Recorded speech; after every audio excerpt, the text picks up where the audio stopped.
أعوذ بالله من الشيطان الرجيم بسم الله الرحمن الرحيم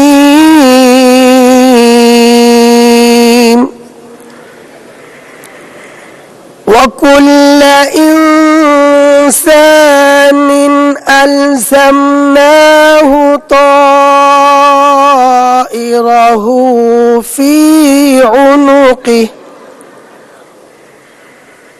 ونخرج له يوم القيامة كتابا يلقاه منشورا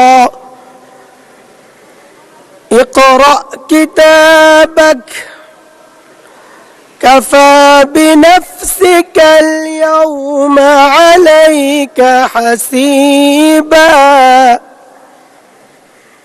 اقرأ كتابك كفى بنفسك اليوم عليك حسيبا صدق الله العظيم সূরা বনী ইসরাইল এর 13 ও 14তম আয়াতে কারিমা তেলাওয়াত করা হলো, যার বাংলা অর্থ এইরূপ: প্রত্যেক মানুষের ভাগ্যলিপিকে আমি তার গলায় ঝুলিয়ে রেখেছি।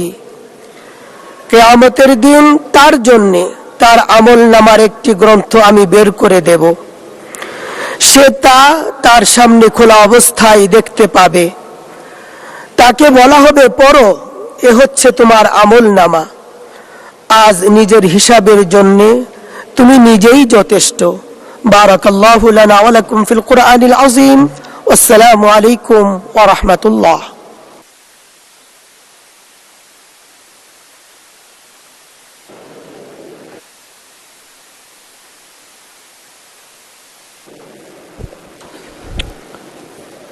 বিসমিল্লাহির রহমানির রহিম। আসসালামু আলাইকুম ওয়া রাহমাতুল্লাহ। মাননীয় সদস্যবৃন্দ, দিনের কার্যসূচি অনুযায়ী এখন প্রশ্ন জিজ্ঞাসা এবং উত্তর। জাতীয় সংসদের আসন নম্বর 139 জামালপুর 2 আসন থেকে নির্বাচিত মাননীয় সদস্য জনাব এ.ই. সুলতান আহমদ বাবু, আপনি আপনার তারকা চিহ্নিত প্রশ্ন 58 মহান জাতীয় সংসদে উত্থাপন করুন। বিসমিল্লাহির রহমানির রহিম। মাননীয় স্পিকার, আপনাকে ধন্যবাদ। আমার নির্বাচনী এলাকা 139 জামালপুর 2 ইসলামপুরের জনগণের পক্ষে আমি তারকা চিহ্ন প্রশ্ন 58 উপস্থাপন করলাম। এই পররাষ্ট্রমন্ত্রী মহোদয় অনুগ্রহ করে বলবেন কি, বাংলাদেশের রপ্তানি বাজার সম্প্রসারণ ও বৈদেশিক বিনিয়োগ আকৃষ্টকরণ ও কূটনৈতিক সম্পর্ক স্থাপন উন্নয়নে কি কি উদ্যোগ গ্রহণ করা হয়েছে? মাননীয় স্পিকার, আমার ধন্যবাদ। ধন্যবাদ মাননীয় সদস্য। তারকা চিহ্নিত প্রশ্ন 58 মহান জাতীয় সংসদে উত্থাপিত হলো। মাননীয় পররাষ্ট্র প্রতিমন্ত্রী মিস শামা ওবায়েদ ইসলাম। ধন্যবাদ মাননীয় স্পিকার। বিসমিল্লাহির রহমানির রহিম। আমি প্রথমেই মাননীয় স্পিকার আপনাকে স্বাগত জানাই এবং শুভেচ্ছা জানাই যে আপনি ডেপুটি স্পিকার হিসেবে দায়িত্ব পেয়েছেন এবং স্পিকার হিসেবে দায়িত্ব পালন করছেন। বিগত 17 বছরে বহু সময় আমাদের বহু আন্দোলন সংগ্রামে আমি নিজেই সাক্ষী যে আপনি আমাদের বহু নেতাকর্মীর সহযোগিতা করেছেন। তো সেই জন্য এই পর্যায়ে দেখে আমি অত্যন্ত আনন্দিত আপনাকে। আমি আজকে প্রথমেই আমার প্রশ্নের মাননীয় সংসদ সদস্যের গুরুত্বপূর্ণ প্রশ্নের উত্তর দেওয়ার আগে দুটো কথা বলে নিতে চাই যে আজকে প্রথম আমার সংসদে কথা বলার সুযোগ হয়েছে। আমি মহান আল্লাহ তাআলার কাছে চিরকৃতজ্ঞ। আল্লাহ তাআলাকে আজকে স্মরণ করছি। শহীদ রাষ্ট্রপতি জিয়াউর রহমান বীর মুক্তিযোদ্ধা, বাংলাদেশের ভিশনারি, ওনাকে আমি স্মরণ করছি। গণতন্ত্রের মাতা দেশনেত্রী বেগম খালেদা জিয়াকে আমি স্মরণ করছি এবং আমার মরহুম পিতা মুক্তিযুদ্ধের অন্যতম সংগঠক ওনাকেও আমি আজকে স্মরণ করছি। বাংলাদেশের সকল মুক্তিযোদ্ধা যারা শহীদ হয়েছেন এবং যারা আমাদের মাঝে এখনো বেঁচে আছেন তাদেরকে আমি আজকে স্মরণ করছি। আমি ধন্যবাদ জানাতে চাই মাননীয় প্রধানমন্ত্রী এবং সংসদ নেতাকে আমাকে একটি গুরুত্বপূর্ণ দায়িত্ব অর্পণ করার জন্যে, এবং আমি আরও ধন্যবাদ জানাতে চাই আমার নির্বাচনী এলাকা নগরকান্দা সালতার প্রত্যেকটি জনগণকে, যারা 17 বছর ধরে আন্দোলন সংগ্রামে থেকেও কখনো বিচ্যুত হননি এবং বাংলাদেশ জাতীয়তাবাদী দলের এক নিবেদিত কর্মী হিসেবে তারা সংগ্রাম করে গেছে। এবং আমার এলাকায় 2014 সালে মারুফ নামে 19 বছরের একটি ছেলে পুলিশের গুলিতে গত ফ্যাসিবাদী সরকারের আমলে প্রাণ হারিয়েছে, জান হারিয়েছে, যার নাম আমি আজকে সংসদে না নিলে হয়তো কেউই নিবে না। আমি আজকে তাকে স্মরণ করছি এবং 17 বছরে বিএনপি যত নেতাকর্মীরা খুন হয়েছে, গুম হয়েছে, যাদের রক্তের বিনিময়ে আমরা আজকে এখানে আসতে পেরেছি, এবং জুলাই যোদ্ধারা যারা নিহত হয়েছে, আহত হয়েছে, পঙ্গু অবস্থায় আছে, তাদের সকলকে আমি আজকে সশ্রদ্ধ চিত্তে স্মরণ করছি এই মহান জাতীয় সংসদে। টু আনসার দ্য কোয়েশ্চেন, আমাদের যে মাননীয় সংসদ সদস্য যে গুরুত্বপূর্ণ কোয়েশ্চেনটি করেছেন, সেই প্রশ্নের উত্তর দিতে গেলে আমার কিছু কথা অতীতের বলতে হবে। বাংলাদেশ জাতীয়তাবাদী দল ফরেন পলিসিতে এবং বাণিজ্য সম্প্রসারণে, ট্রেড অ্যান্ড ইনভেস্টমেন্টে শুধু এখন থেকে নয়, 1978 সালে যখন শহীদ রাষ্ট্রপতি জিয়াউর রহমান দেশের দায়িত্ব নিয়েছিলেন একজন স্টেটসম্যান হিসেবে, উনি তখনই যেই সম্ভাবনাগুলো তৈরি করেছিলেন বাংলাদেশের বাণিজ্য ক্ষেত্রে, 1979 এবং 80 সালে রপ্তানি খাতে উনি এক কালজয়ী ভূমিকা রেখেছিলেন। Back to back LC bonded warehouse establish করে আমাদের রপ্তানি বাজারে একটি কালজয়ী একটা সিদ্ধান্ত তিনি নিয়েছিলেন এবং রপ্তানি বাজার বহুমুখী করেছিলেন এবং উন্মোচন করেছিলেন। শ্রম বাজার উনি প্রথম সৌদি আরবে আমাদের শ্রম শক্তি পাঠিয়ে, আমাদের মানুষজনকে পাঠিয়ে উনি শ্রম বাজার উন্মুক্ত করেছিলেন বাংলাদেশের জন্য, যেটা আমরা এখনো যেই কাজগুলোর জন্য আমরা সুফল ভোগ করছি। আমাদের এখন মধ্যপ্রাচ্যে একটি যুদ্ধ চলছে, এই যুদ্ধে আমাদের অসংখ্য বাংলাদেশিরা ওখানে মধ্যপ্রাচ্যের দেশগুলোতে কর্মরত আছে এবং বিভিন্নভাবে তারা এই মুহূর্তে ঝুঁকিতে আছে। কিন্তু আমাদের যেই স্টেপগুলো শহীদ জিয়া নিয়েছিলেন তৎকালীন সময়, পরবর্তীকালে দেশনেত্রী বেগম খালেদা জিয়া নিয়েছেন, সেই কারণে আমাদের এই সকল দেশগুলোর সাথে আমাদের বন্ধুত্বপূর্ণ সম্পর্ক রয়েছে, এবং ইরান এবং মধ্যপ্রাচ্যের জিসিসি কান্ট্রিগুলোও কিন্তু আমাদেরকে বাংলাদেশে একটি বন্ধু রাষ্ট্র হিসেবে গ্রহণ করেছে, এবং আমাদের বাংলাদেশিরা যাতে ওখানে এই মুহূর্তে নিরাপত্তার সাথে থাকে সেটাও কিন্তু তারা নিশ্চিত করছে। দেশনেত্রী বেগম খালেদা জিয়ার সময় 2001 সালে যখন এলডিসি কান্ট্রিগুলোতে যখন আমাদের শুল্কমুক্ত ব্যবস্থা আমরা পাই, সেই সময় ওনার যে পলিসিগুলো উনি তখন নিয়েছিলেন বাংলাদেশের রপ্তানির। Honorable member, may I humbly request you to concentrate your official statement, please? Thank you. মাননীয় স্পিকার, আমি বলছি, সেই কারণে কিন্তু আজকে আমাদের রপ্তানিতেও আমরা বিশাল ভূমিকা রাখতে পেরেছি। আমি কথাগুলো এই কারণে বলছি যে বর্তমানে আমাদের যে ফরেন পলিসি সেটাও আমাদের ডোমেস্টিক পলিসি এবং আমাদের যে ইশতেহার, সরকারের যে ইশতেহার, সেই ইশতেহারকে অ্যালাইন করে কিন্তু আমাদের ফরেন পলিসি নীতিগত পরিবর্তন হলো যে দেশের সার্বভৌমত্ব, ভৌগোলিক অখণ্ডতা, অন্য দেশের আভ্যন্তরীণ বিষয়ে হস্তক্ষেপ না করা এবং পারস্পরিক সম্মান ও স্বার্থের ভিত্তিতে আমরা আমাদের পররাষ্ট্রনীতি পরিচালনা করছি।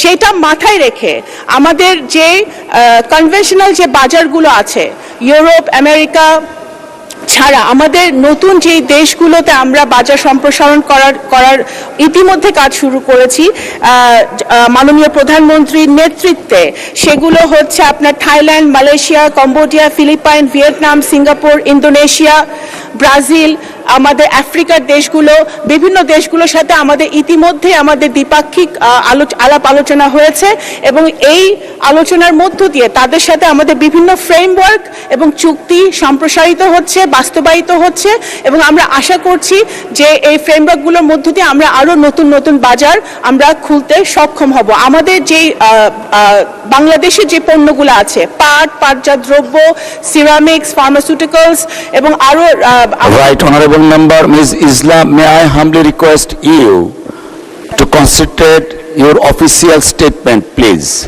Thank you. আমি মাননীয় স্পিকার, আমি যেটা লেখা আছে আমি ওইটাই বলছি। Official statement একটা আছে which is in your hand. সেজন্য আমি একটু সংক্ষেপে বলছিলাম। Thank you. আচ্ছা, এটা পঠিত বলে আমি গণ্য করতে পারি, মাননীয় স্পিকার, কিন্তু আমি শুধু অসংখ্য ধন্যবাদ বলতে চাচ্ছি কারণ অসংখ্য ধন্যবাদ। যেটা লেখা আছে সেটা মানুষ পড়ে নিতে পারবে মাননীয় স্পিকার, অসংখ্য ধন্যবাদ। মাননীয় সংসদ সদস্য সেটা পড়ে নিতে পারবে, কিন্তু আমি যেটা বলতে চাচ্ছি যে বর্তমানে আমাদের ফরেন পলিসি, আমাদের ইশতেহারকে যাতে বাস্তবায়ন আমরা করতে পারি এবং আমাদের শ্রম বাজার যেন আমরা সম্প্রসারিত করতে পারি, সেই লক্ষ্যে আমাদের সেই কাজগুলো আমাদের চলছে। আমাদের বিশেষ করে আমি যেটা বলতে চাই, আমাদের যে কাজগুলো আমরা গ্রহণ করেছি মাননীয় প্রধানমন্ত্রীর নেতৃত্বে, ফ্যামিলি কার্ড এবং আজকে যে ক্রীড়া কার্ড দেওয়া হয়েছে, সেগুলো কিন্তু আমাদের মাল্টিল্যাটারাল প্ল্যাটফর্মগুলোতে আরো বেশি আমাদের বাংলাদেশকে তুলে ধরবে। ধন্যবাদ মাননীয় সদস্য, ধন্যবাদ। একটা সম্পূরক কোশ্চেন করতে পারেন প্রশ্নকর্তা। জনাব এ সুলতান আহমেদ বাবু, ধন্যবাদ। দেশ এবং জাতির উদ্দেশ্যে মাননীয় প্রধানমন্ত্রী 31 দফা ঘোষণা করেছিলেন। ওই 31 দফা কার্যক্রম মাননীয় চিফ হুইপ, উনি আপনার কাছে পারমিশন চাইবেন এবং আপনি বলবেন পঠিত বলে গণ্য করা হোক, এইটা বলবেন আপনি, তাহলে এইটা পঠিত বলে গণ্য হলো। উনি বললে কিন্তু তা হলো না, আপনি এইটা বলবেন। Thank you.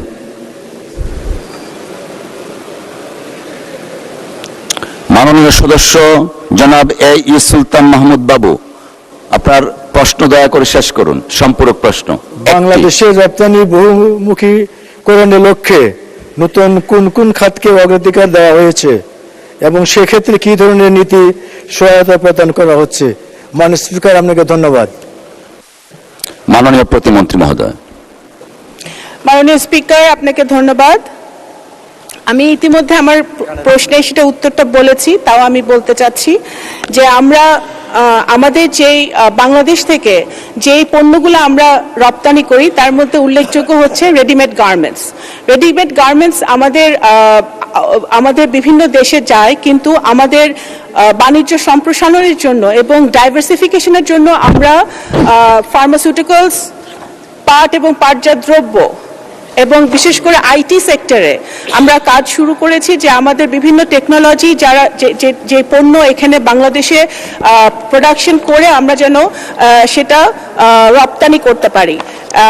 বিভিন্ন এই দ্রব্যগুলো কিন্তু আমাদের বিভিন্ন দেশের সাথে আমাদের ইতিমধ্যে কথা হয়েছে এবং সবচেয়ে বড় কথা হচ্ছে আমাদের স্কিলড এবং সেমি স্কিলড লেবার, আমাদের ভোকেশনাল ট্রেনিং এর মাধ্যমে আমাদের যে পপুলেশন আছে, আমাদের ইয়াং জেনারেশন আছে, তাদেরকে স্কিলড লেবারের মাধ্যমে যেসব দেশগুলোর স্কিলড লেবার চাচ্ছে তাদেরকে যেন আমরা পাঠাতে পারি এবং আমাদের সেই সাথে আমাদের কর্মসংস্থানের ব্যবস্থা করতে পারি, সেই লক্ষ্যে আমাদের কাজ হচ্ছে।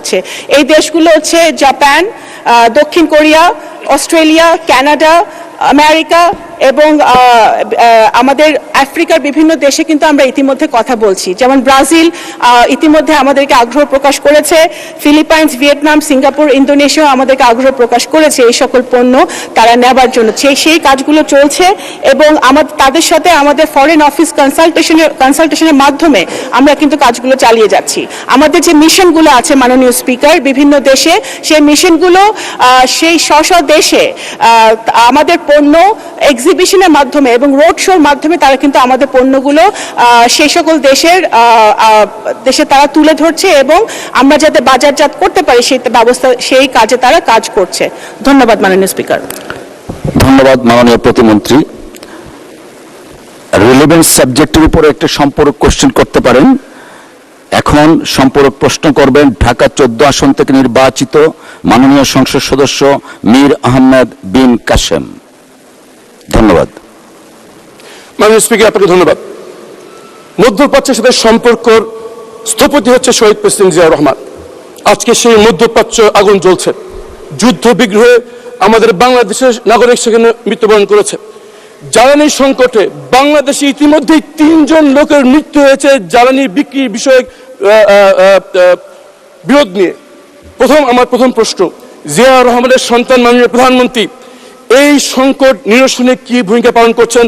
পররাষ্ট্রমন্ত্রী সারা বিশ্বে ঘুরে বেড়াচ্ছেন জাতিসংঘের প্রেসিডেন্সি পদে, সেখানে আমাদের এই জ্বালানি সংকটের ব্যাপারে উনি কি ভূমিকা পালন করছেন আমরা সেটা জানি না। এই বিষয়ে মাননীয় বিরোধী মাননীয় সদস্য, মাননীয় প্রতিমন্ত্রী, আরেকটা প্রশ্ন করতে হবে। একটা question, you are allowed to ask one question only. Right honourable member, you are allowed to ask one question only. Thank you. মাননীয় প্রতিমন্ত্রী।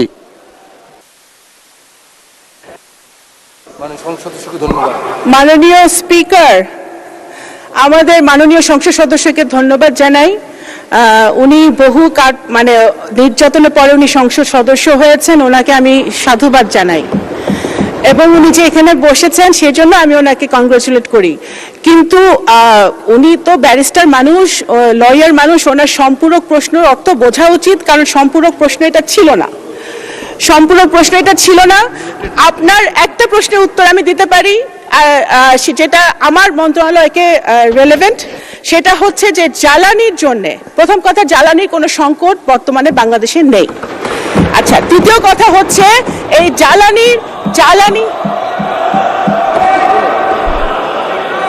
মাননীয় speaker, Honorable members, may I humbly request all of you, honorable members, please, জি মাননীয় প্রতিমন্ত্রী, আপনি আপনার বক্তব্য অব্যাহত রাখুন। আপনার বক্তব্য অব্যাহত রাখুন। মাননীয় স্পিকার, জ্বালানির যাতে একাধিক সোর্স থেকে আমরা সরবরাহ করতে পারি, সেই জন্য ইতিমধ্যেই মাননীয় প্রধানমন্ত্রী একাধিকবার আমাদের সাথে বসেছেন। জ্বালানি মন্ত্রণালয়, পররাষ্ট্র মন্ত্রণালয়, বিভিন্ন সংশ্লিষ্ট মন্ত্রণালয়ের সাথে উনি বসেছেন। আমরা মধ্যপ্রাচ্য ছাড়াও যে সকল সোর্স থেকে আমরা জ্বালানি আনতে পারি সেই ব্যাপারে আমরা নিরলস কাজ করে যাচ্ছি এবং ইনশাল্লাহ আমরা সেটাতে সফল হব। দ্বিতীয়ত হচ্ছে আমরা প্রথম থেকে বলে আসছি, যখন এই যুদ্ধটা লেগেছে, বাংলাদেশ সরকারের একমাত্র গুরুত্বপূর্ণ কাজ হচ্ছে, ফার্স্ট প্রায়োরিটি হচ্ছে বাংলাদেশিদের যে মধ্যপ্রাচ্যে বসবাস করছে তাদের নিরাপত্তা নিশ্চিত করা। সেটা আমাদের মিশনগুলা পুঙ্খানুপুঙ্খভাবে 24/7 কাজ করে তারা করে যাচ্ছে। এবং আমাদের যারা 5 জন মৃত্যুবরণ করেছে মাননীয় স্পিকার, দুর্ভাগ্যবশত 5টি ভাইকে আমরা হারিয়েছি, তাদের 2 জনকে মৃতদেহকে আমরা সফলভাবে বাংলাদেশে আনতে আমরা পারতে পেরেছি। কারণ এই এখন সিচুয়েশনটা বুঝতে হবে, বাংলাদেশে ওই মধ্যপ্রাচ্যে অনেক কমপ্লিকেটেড সিচুয়েশন বিরাজ করছে। কখন কোথায় যুদ্ধ লাগে আমাদের বাংলাদেশিরা তখন নিজেরা বুঝতে পারে না। সুতরাং এর মধ্যে আমরা কিন্তু আনতে পেরেছি এবং 186 জন বাংলাদেশিকে নিরাপদে ইরান থেকে, তেহরান থেকে আরওএম এর সহযোগিতায় আমরা বাংলাদেশে ফেরত এনেছি একটি চার্টার্ড বিমান ফ্লাইটের মধ্য দিয়ে। সুতরাং বাংলাদেশ সরকার, বাংলাদেশিরা, নাগরিকরা পৃথিবীর যেখানে আছে নিরাপদে আছে কিনা সেটাই আমাদের একমাত্র প্রায়োরিটি এখন বর্তমানে। ধন্যবাদ মাননীয় স্পিকার। ধন্যবাদ মাননীয় প্রতিমন্ত্রী। জাতীয় সংসদের আসন সংখ্যা 136, টাঙ্গাইল 7 আসন থেকে নির্বাচিত মাননীয় সংসদ সদস্য জনাব আবুল কালাম আজাদ সিদ্দিকী, আপনি আপনার তারকা চিহ্নিত প্রশ্ন 59 মহান জাতীয় সংসদে উত্থাপন করুন। মাননীয় স্পিকার, আপনাকে ধন্যবাদ। আপনাকে বিশেষভাবে ধন্যবাদ জানাচ্ছি, আপনি মহান সংসদে সর্বসম্মতিক্রমে ডেপুটি স্পিকার নির্বাচিত হয়ে আজকে স্পিকারের দায়িত্ব পালন করছেন, সেই জন্য আমি ধন্যবাদ জানাচ্ছি আমাদের সংসদ নেতা মাননীয় প্রধানমন্ত্রী, বিএনপির চেয়ারম্যান জনাব তারেক রহমান সাহেবকে। তিনি আমাকে এবার মনোনয়ন দিয়ে তিনবারের মতো মহান সংসদে আসার সুযোগ করে দিয়েছে। এই জন্য আমার নির্বাচনী এলাকা 136 টাঙ্গাইল 7 মির্জাপুরের জনগণকে, আমার ভালোবাসার মির্জাপুরকে, ভালোবাসার মানুষগুলোকে আমি আন্তরিকভাবে ধন্যবাদ জানাচ্ছি এবং অভিনন্দন জানাচ্ছি। সেই সঙ্গে আমি মাননীয় স্পিকার আপনার মাধ্যমে তারকা চিহ্নিত প্রশ্ন 59 এই মহান সংসদে উত্থাপন করছি। আপনাকে ধন্যবাদ। ধন্যবাদ মাননীয় সদস্য। মাননীয় স্বরাষ্ট্রমন্ত্রী জনাব সালাহউদ্দিন আহমেদ। ধন্যবাদ মাননীয় স্পিকার। মাননীয় সদস্যের প্রশ্নের উত্তরে, বর্তমান গণতান্ত্রিক সরকার দেশের পুলিশ বাহিনীকে সুশৃঙ্খল বাহিনীতে রূপান্তরের মাধ্যমে সক্ষমতা বৃদ্ধির লক্ষ্যে নানাবিধ পদক্ষেপ গ্রহণ করেছে। বর্তমান সরকারের দিক নির্দেশনায় পুলিশ বাহিনীকে সুশৃঙ্খল বাহিনীতে রূপান্তরের মাধ্যমে জননিরাপত্তা নিশ্চিতকল্পে সারা দেশে পুলিশের সক্ষমতা বৃদ্ধির লক্ষ্যে প্রযুক্তি নির্ভর বিভিন্ন পরিকল্পনা গ্রহণ করেছে এবং নানাবিধ কার্যক্রমের মাধ্যমে তা নিম্নোক্তভাবে বাস্তবায়ন করছে। 1. জনগণের নিরাপত্তা নিশ্চিতকল্পে বাংলাদেশ পুলিশের দীর্ঘমেয়াদী প্রেক্ষিত পরিকল্পনা, মধ্যমেয়াদী কৌশলগত পরিকল্পনা এবং স্বল্পমেয়াদী বার্ষিক পরিকল্পনা প্রণয়ন করা হচ্ছে। আধুনিক যুগ উপযোগী ও প্রযুক্তিতে দক্ষতা বৃদ্ধির লক্ষ্যে পুলিশ সদস্যদের দেশ ও বিদেশে যুগোপযোগী প্রশিক্ষণ প্রদানের প্রক্রিয়া অব্যাহত রয়েছে। এছাড়া আধুনিক প্রশিক্ষণ কেন্দ্র, যানবাহন, যন্ত্রপাতি ও অন্যান্য সরঞ্জাম আদি সংযোজন অব্যাহত আছে।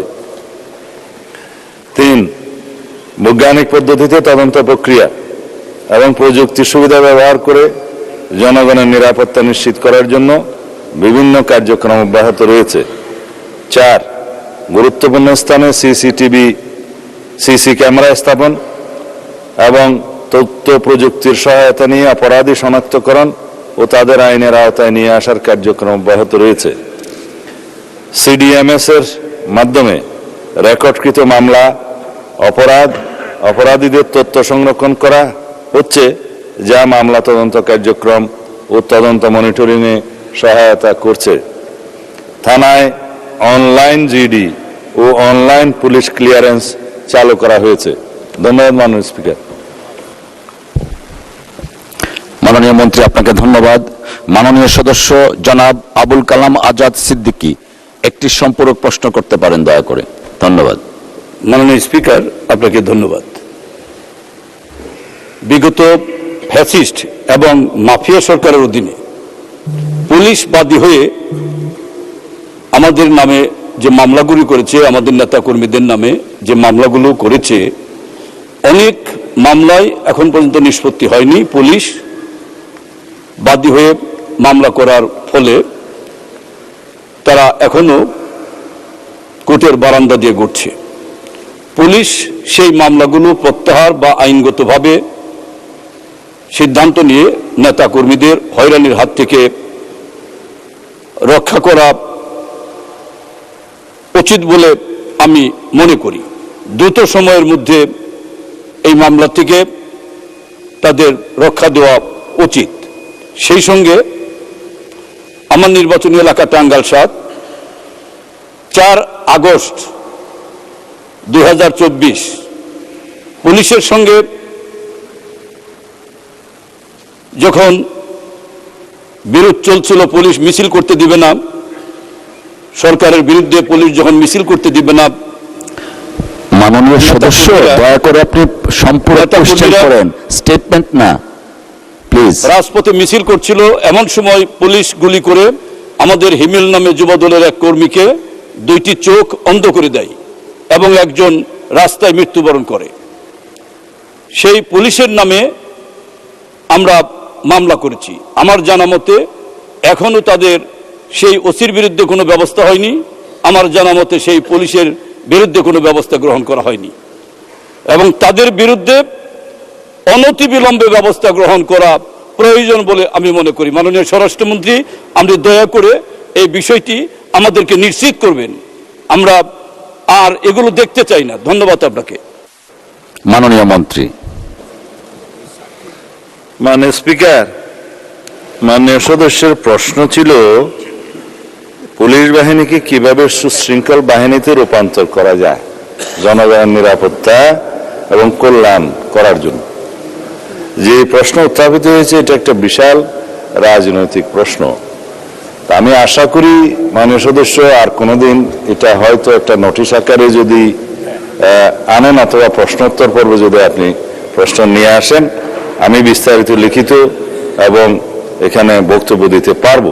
তবে যেহেতু এটা রেকর্ডে থাকবে সেই জন্য বলি, বিগত আওয়ামী ফ্যাসিস্ট সরকারের আমলে 2007 থেকে 2009 বাদই দিলাম, 2009 থেকে 2024 পর্যন্ত ছাত্র গণ অভ্যুত্থান সংগঠিত হওয়ার আগ মুহূর্ত পর্যন্ত বা সংগঠিত হওয়া পর্যন্ত যে সমস্ত গায়েবী মামলা, মিথ্যা রাজনৈতিক মামলা এবং যে সমস্ত গুম খুন অপহরণ সহ যে সমস্ত অনাচার অবিচার এদেশের জনগণের উপরে হয়েছে, তার সাথে আপনারা সবাই জানেন তৎকালীন ফ্যাসিবাদী সরকারের নির্দেশে পুলিশ বাহিনীর কিছু কিছু সদস্য তাদের সেই পুলিশ নির্দেশ পালন করেছে।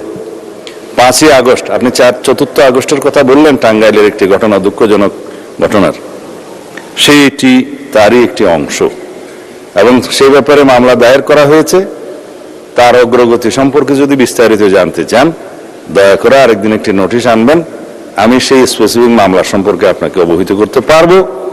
তবে মহান জাতীয় সংসদের সকল সদস্যদের অবগতির জন্য জানাচ্ছি, আমরা দায়িত্ব গ্রহণ করার পরে প্রথম কাজ হিসাবে করেছি, বিগত ইন্টারিম গভর্নমেন্টের সময় কিছু মামলা প্রত্যাহার করাতে হয়েছে। সেই মামলাগুলো আমরা সরকারি দল, বিরোধী দল সহ অন্যান্য রাজনৈতিক কর্মী, অন্যান্য রাজনৈতিক দল, পেশাজীবী, সাংবাদিক সহ বিভিন্ন শ্রেণী পেশার মানুষের বিরুদ্ধে দায়েরকৃত মিথ্যা কিছু সংখ্যক মামলা প্রত্যাহার করা হয়েছে আবেদনের প্রেক্ষিতে, সেটা যাচাই বাছাই করে। কিন্তু সেখানে সকল মামলা অন্তর্ভুক্ত ছিল না। যেমন হত্যা মামলা, অপহরণ মামলা, তারপরে মাদকদ্রব্য, তারপরে অস্ত্র মামলা ইত্যাদি এবং নারী নির্যাতন মামলা, ধর্ষণ মামলা, এগুলো কোনো কিছুই এখানে অন্তর্ভুক্ত ছিল না, কিছু বাদ ছিল। আমরা দায়িত্ব গ্রহণের পরে জেলা পর্যায়ে জেলা ম্যাজিস্ট্রেটের নেতৃত্বে একটি কমিটি গঠন করে দিয়েছি। তার টার্মস অফ রেফারেন্স সেখানে উল্লেখ করা আছে। আমি সেটা প্রেস ব্রিফিংয়েও বলেছিলাম। সেখানে কোনো শ্রেণী বিভেদ করে না কোনো মামলার। আমরা বলেছি 2009 থেকে 2024 পর্যন্ত, গণ অভ্যুত্থানের আগ পর্যন্ত যে সমস্ত মামলা হয়েছে রাজনৈতিক উদ্দেশ্য প্রণোদিত আওয়ামী সরকারের সময়ে, সকল মামলার মধ্যে প্রত্যাহার করার জন্য সেই কমিটির কাছে আবেদন করবেন, এফআইআর, চার্জশিট সহ অন্যান্য তথ্যাদি যেগুলো এই ফরম্যাটে চাওয়া হবে। তখন সেই কমিটি স্ক্রুটিনি করে সেটা মন্ত্রণালয়ে প্রেরণ করবেন। আইনমন্ত্রীর নেতৃত্বে একটি কমিটি করে দেওয়া হয়েছে, সেই কমিটিতে সেটা যাবে। তারা যেটা সাজেস্ট করবেন, পরামর্শ দিবেন, সেই মতে সিআরপিসি 494 অনুসারে মামলা প্রত্যাহারের ব্যবস্থা আমরা গ্রহণ করব ইনশাআল্লাহ। ধন্যবাদ। ধন্যবাদ মাননীয় মন্ত্রী। একটি সম্পূরক প্রশ্ন আমরা অ্যালাউ করছি। রংপুর 4 আসন থেকে নির্বাচিত মাননীয় সংসদ সদস্য জনাব আক্তার হোসেন। আমরা একটু উইথ কাইন্ড রিমাইন্ডার, সম্পূরক প্রশ্নটা হচ্ছে মূল প্রশ্নের সাপ্লিমেন্ট করা। আমরা যেন মূল প্রশ্নের সাথে থেকে সম্পূরক প্রশ্নটা করি, ডিফারেন্ট কোয়েশ্চেন না। Thank you. মাননীয় স্পিকার, পুলিশ বাহিনীকে সুশৃঙ্খল বাহিনী হিসেবে গড়তে হলে পুলিশ বাহিনী কর্তৃক কৃত ইতিপূর্বের যে বিশৃঙ্খলাগুলো আছে সেগুলোর সুরাহা হওয়া প্রয়োজন। সেক্ষেত্রে গত 16 বছর ধরে পুলিশ বাহিনীর ভিতর থেকে, অর্থাৎ আইন অমান্য করে পুলিশ যা কিছু করেছে, বিশেষত জুলাইতে পুলিশেরা, তাদের বাহিনীর অনেকেই আছেন যারা খুবই স্বপ্রণোদিত হয়ে নানা ধরনের হত্যাযজ্ঞে তারা অংশগ্রহণ করেছেন, মানুষের উপর নির্যাতন নিপীড়ন করেছেন। সেই বিষয়গুলোতে বিচার বিভাগীয় তদন্ত, বিচার বিভাগের কার্যক্রমের বাইরে এসে স্বরাষ্ট্র মন্ত্রণালয় তার ডিপার্টমেন্টাল কোনো পদক্ষেপ গ্রহণ করবে কিনা, এবং এই মুহূর্তে পুলিশ হত্যা নামক একটা ফ্রেম ব্যবহার করা হচ্ছে আওয়ামী লীগের তরফ থেকে আগস্টের এই ঘটনা প্রবাহের ভিত্তিতে। আমরা সেক্ষেত্রে স্বরাষ্ট্রমন্ত্রীর কাছে স্পষ্টভাবে জানতে চাই, এই যে একটা বিশৃঙ্খলা তৈরি করা হচ্ছে পুলিশ বাহিনীর ভিতরে, সেক্ষেত্রে এটা যে ঘাতক, তারা যে ঘাতক ছিল, তাদের যে এক ধরনের শাস্তির বিধান হয়ে গেছে, সেই বিষয়ে যে অস্পষ্টতা তৈরি হয়েছে, সেই বিশৃঙ্খলাগুলো দূরীকরণে স্বরাষ্ট্র মন্ত্রণালয়ের পক্ষ থেকে কোনো উদ্যোগ আছে কিনা আপনার মাধ্যমে জানতে চাই। ধন্যবাদ। মাননীয় মন্ত্রী মহোদয়। ধন্যবাদ মাননীয় স্পিকার। আমি ইচ্ছা করলে মাননীয় সদস্যকে একটা আলাদা নোটিশ দেওয়ার জন্য আহ্বান করতে পারতাম, কিন্তু এটা একটা বিশাল রাজনৈতিক প্রশ্ন। যেমন জুলাই যোদ্ধাদের ইনডেমনিটি দেওয়ার বিষয়ে, আইনি এবং সাংবিধানিক সুরক্ষা দেওয়ার বিষয়ে জুলাই জাতীয় সনদে আমরা অঙ্গীকারাবদ্ধ হয়েছি। অঙ্গীকার নামার এটা 5 কি 6 নম্বর দফা 6। সেখানে এই ইনডেমনিটি প্রদানের এই অঙ্গীকারের প্রেক্ষিতে বিগত ইন্টারিম গভর্নমেন্টের সময় একটা জুলাই যুদ্ধ সুরক্ষা অধ্যাদেশ নামে একটা অধ্যাদেশ জারি করা হয়েছে। সেটা 133টি অধ্যাদেশের মধ্যে এখানে মহান জাতীয় সংসদে উপস্থাপন করা হয়েছে। আমাদের যে বিশেষ কমিটি গঠন করা হয়েছে সংসদীয়, এই অধ্যাদেশগুলো পরীক্ষা নিরীক্ষা করে রিপোর্ট প্রদানের জন্য আগামী 2 তারিখে সেখানে আমরা আলোচনা করেছি এবং সুখের বিষয় সর্বসম্মতিক্রমে আমরা এই জুলাই যুদ্ধ সুরক্ষা অধ্যাদেশটা পার্লামেন্টে বিল আকারে উপস্থাপন করে পাশ করার বিষয়ে একমত হয়েছে। নাম্বার 2, যে সমস্ত বিষয়ে আওয়ামী ফ্যাসিবাদী গোষ্ঠী বিভিন্ন ফেসবুক সহ সোশ্যাল মিডিয়াতে দাবি করছে যে এই সমস্ত হত্যাকাণ্ডের বিচার করা হবে কিনা এবং তারা বিভিন্ন দাবি করছে, আমি সেই বিষয়েও আরেকটি অনুষ্ঠানে বলেছিলাম তাহলে মুক্তিযোদ্ধাদেরও বিচার করা হবে রাজাকার হত্যার বিরুদ্ধে 1971 সনে। যদি এখন কেউ মামলা নিয়ে আসে, গণ অভ্যুত্থানের সময় রাজপথে অভ্যুত্থানকারী আন্দোলনকারীদের বিরুদ্ধে যারা হানাদার বাহিনীর মতো ঝাঁপিয়ে পড়ে হত্যাযজ্ঞ চালিয়েছে, ম্যাসাকার করেছে, গণহত্যা করেছে, তারা জনতার প্রতিরোধের মুখে কেউ কেউ হয়তো প্রাণ হারিয়েছে, কেউ কেউ আহত হয়েছে, কিন্তু সেটা যুদ্ধের ময়দানে ফয়সালা হয়ে গেছে এবং সেখানে জুলাই যোদ্ধাদেরকে সুরক্ষা দেওয়ার জন্য যে অধ্যাদেশ জারি করা হয়েছে সেই বিষয়ে আমরা এই অধ্যাদেশটি এখানে গ্রহণ করার জন্য সবাই সর্বসম্মত হয়েছি। সুতরাং আমার মনে হয় মাননীয় সদস্য আশ্বস্ত হতে পারেন এই বিষয়ে সারা জাতীয় ঐক্যবদ্ধ একমত। আর অন্যান্য বিষয়গুলো আপনারা যে স্পেসিফিক উল্লেখ করেছেন, পুলিশের বিভিন্ন হত্যাকাণ্ড সম্পর্কে স্পেসিফিক মামলা দায়ের করা হয়েছে, কিছু মামলা আইসিটি কোর্টে হয়েছে, কিছু মামলা সাধারণ আইনে প্যানাল কোডের আন্ডারে বিভিন্ন মামলা আদালতে আছে, সেগুলো ইনভেস্টিগেশন হচ্ছে, কিছু কিছু বিষয়ে চার্জশিট হয়েছে এবং ফ্যাসিস্ট শেখ হাসিনার বিরুদ্ধে 2-1টা মামলা এবং তার সহযোগী স্বরাষ্ট্রমন্ত্রী সহ কয়েকজনের বিরুদ্ধে 2-1টা মামলার রায়ও ঘোষিত হয়েছে এবং সেই রায়গুলো সারা জাতি টেলিভিশনের মাধ্যমে একদম লাইভ টেলিকাস্ট করা হয়েছে, আপনারা দেখেছেন। তা আশা করি অন্যান্য মামলাতেও ইনশাআল্লাহ আইসিটি কোর্ট হোক বা অন্যান্য আদালত হোক, আদালত স্বাধীনভাবে তার বিচার কার্য পরিচালনা করবে, সেখানে আমরা কোনো ইন্টারফিয়ার করব না, করতে চাই না। এটাই বর্তমান সুশাসনের, আইনের শাসনের ব্যবস্থা আমরা কায়েম করতে চাই। সুতরাং আমরা অপেক্ষা করি, আইনি প্রক্রিয়া, বিচারিক প্রক্রিয়া কিছু সময় লাগবে, সেটা পর্যন্ত আমরা অপেক্ষা করি। ইনশাআল্লাহ এদেশে সকল গুম, খুন, হত্যাকাণ্ড এবং গণহত্যার বিচার হবেই। ধন্যবাদ। ধন্যবাদ মাননীয় মন্ত্রী। আরেকটি সম্পূরক প্রশ্ন, নোয়াখালী 2 আসন থেকে নির্বাচিত মাননীয় সংসদ সদস্য জনাব জয়নাল আবেদিন ফারুক। মাননীয় স্পিকার, মাননীয় মন্ত্রী 4 গুরুত্বপূর্ণ স্থানে সিসি ক্যামেরা স্থাপন, তথ্য প্রযুক্তি সহায়তা নিয়ে অপরাধী শনাক্তকরণ। আমি বিনয়ের সহিত আপনার মাধ্যমে এই সংসদের সকল মাননীয় সদস্যের পক্ষ থেকে আপনাকে অনুরোধ করব একটা বিষয়ে।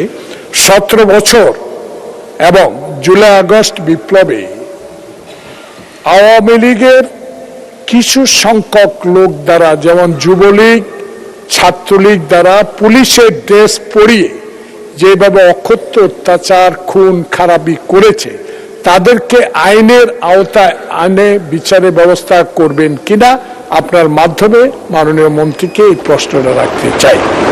মাননীয় মন্ত্রী মহোদয়। মাননীয় স্পিকার, আপনাকে ধন্যবাদ। এই প্রশ্নের কিছু উত্তর মনে হয় আমি বিগত উত্তরের মধ্যে দিয়ে দিয়েছি।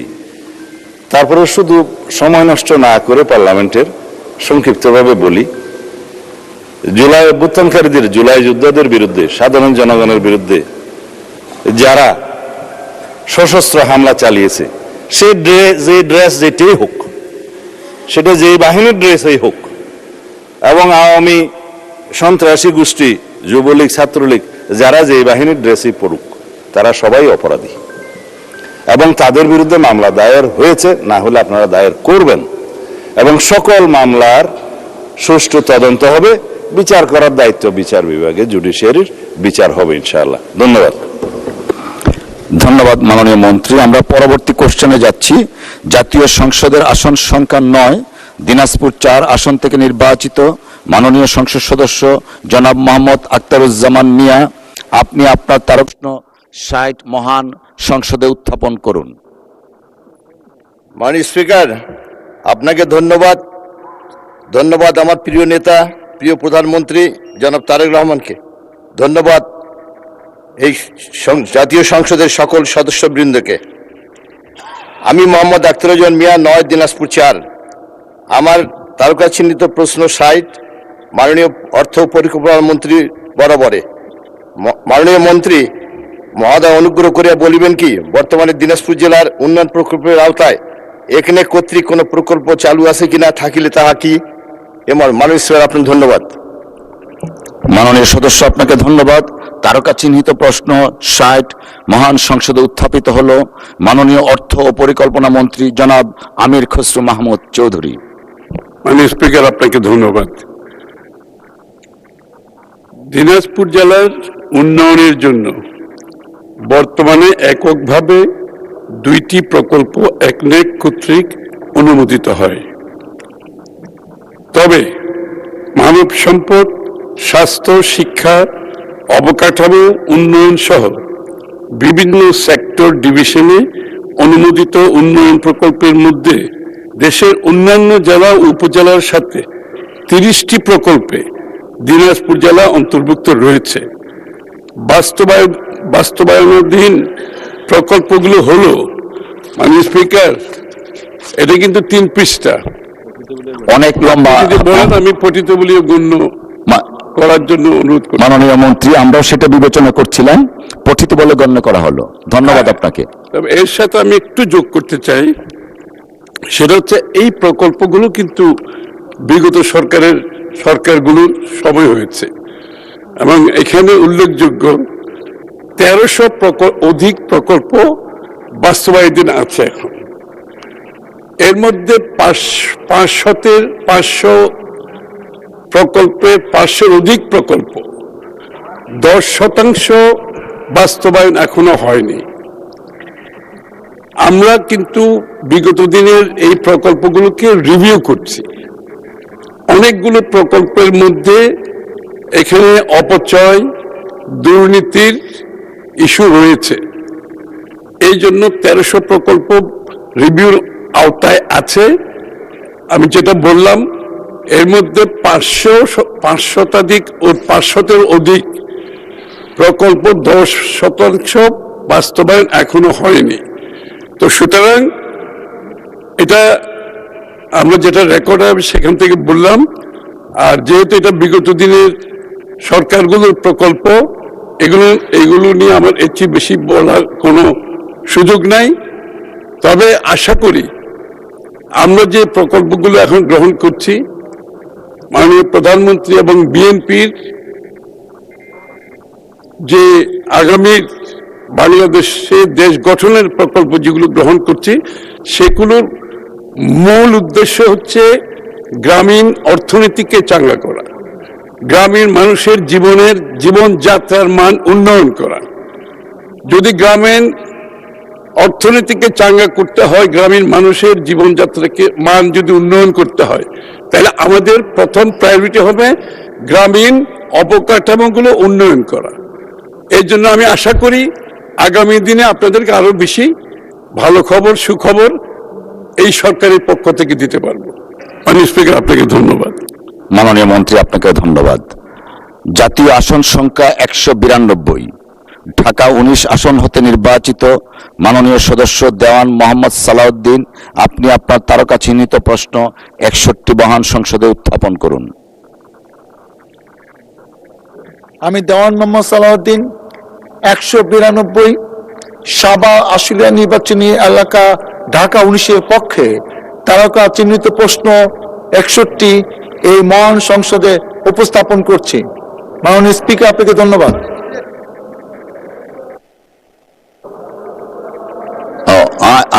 I do apologize. It is my honest mistake. I do apologize. মাননীয় মন্ত্রী, একটা সম্পূরক প্রশ্ন নেওয়া উচিত ছিল, সেটা আমার মিস্টেক হয়েছে। আমি একটা সম্পূরক প্রশ্ন নিতে চাই, তারপর ডক্টর সালাউদ্দিন সাহেবের কাছে আসবো। I do apologize. Yes, মাননীয় মেম্বার। জি, মাননীয় স্পিকার, আপনাকে ধন্যবাদ। ধন্যবাদ মাননীয় অর্থ পরিকল্পনা মন্ত্রীকে তার 3 পৃষ্ঠাব্যাপী উত্তর দানের জন্য। এই 3 পৃষ্ঠাব্যাপী উত্তর দানের মধ্যে সব অধিদপ্তর বা সব মন্ত্রণালয়ে বরাদ্দ রয়েছে, কিন্তু পানি সম্পদ মন্ত্রণালয়ের কোনো বরাদ্দ নাই। মাননীয় স্পিকার, পানি সম্পদ মন্ত্রণালয়ের কোনো বরাদ্দ নাই। আমার নির্বাচনী এলাকা দিনাজপুর 4, এই এলাকায় 2টা নদী আছে। একটা হচ্ছে বিখ্যাত ভৌগোলিকভাবে যে নদী আত্রাই, আরেকটা হচ্ছে কাকড়া নদী। এই 2 নদীর ধারে আমার অসংখ্য গ্রামের মানুষ বা আমার ইউনিয়নের মানুষরা বসবাস করে, এবং নদী ভাঙ্গনের কারণে তাদের বাড়িঘর ভেঙে যাওয়া এবং রাস্তাঘাট ক্ষতিগ্রস্ত হচ্ছে। এই ক্ষেত্রে ওই সমস্ত নদীতে ভাঙ্গন রোধ করার জন্য প্রয়োজনীয় প্রকল্প গ্রহণ করার মাধ্যমে আমাদেরকে উপকৃত করবেন, এ ব্যাপারে উনি ব্যবস্থা নেবেন কিনা আপনার কাছে প্রশ্ন। মাননীয় স্পিকার, ধন্যবাদ। মাননীয় মন্ত্রী। মাননীয় স্পিকার, ধন্যবাদ। এই প্রশ্নটা অবশ্য একটা ভিন্ন প্রশ্ন, এই প্রশ্নের সাথে খুব বেশি সামঞ্জস্যপূর্ণ নয়। তারপরও আপনার যে সমস্যার কথা আপনি বললেন, এটা আশা করি আপনি রেসপেক্টেড মিনিস্ট্রির সাথে আপনি রেজ করেন, এবং এটা আমি মনে করি, আমি তো আগেই বলেছি, এই সরকারের যে প্রকল্পগুলো আমরা এখন গ্রহণ করছি, প্রত্যেক কিছুর অগ্রাধিকার হচ্ছে কিন্তু গ্রামীণ অর্থনীতি, গ্রামীণ মানুষের জীবনযাত্রার মান উন্নয়নের জন্য। এবং সুতরাং এটা আপনার পক্ষ থেকে যদি, আপনার এলাকা থেকে যদি দাবি থাকে, আপনি সেটা রেসপেক্টেড মন্ত্রণালয়ের সাথে সেটার উদ্যোগ গ্রহণ করতে পারেন। আমি নিশ্চিত এই প্রজেক্টের যদি সম্ভাবনা থাকে, এই প্রজেক্ট যদি আপনার এলাকার জন্য, আপনার মানুষের জীবনযাত্রার মান উন্নয়নের জন্য কাজ করে থাকে, উপকারী হয়ে থাকে, অবশ্যই প্রজেক্ট নেওয়া হবে ভবিষ্যতে। ধন্যবাদ মাননীয় মন্ত্রী। ঢাকা 19 আসন থেকে নির্বাচিত মাননীয় সংসদ সদস্য জনাব দেওয়ান মোহাম্মদ সালাউদ্দিন, আপনি আপনার তারকা চিহ্নিত প্রশ্ন 61 উত্থাপন করুন।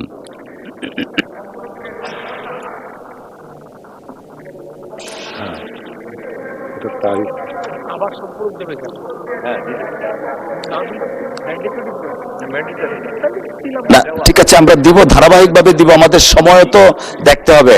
অসংখ্য ধন্যবাদ, আপনারা বসুন। মাননীয় সদস্য, ধন্যবাদ। মাননীয় সদস্য দেওয়ান মোহাম্মদ সালাউদ্দিন, আপনি আপনার প্রশ্ন উত্থাপন করুন দয়া করে। তারকা চিহ্নিত প্রশ্ন 61 এই মহান সংসদে উপস্থাপন করছি।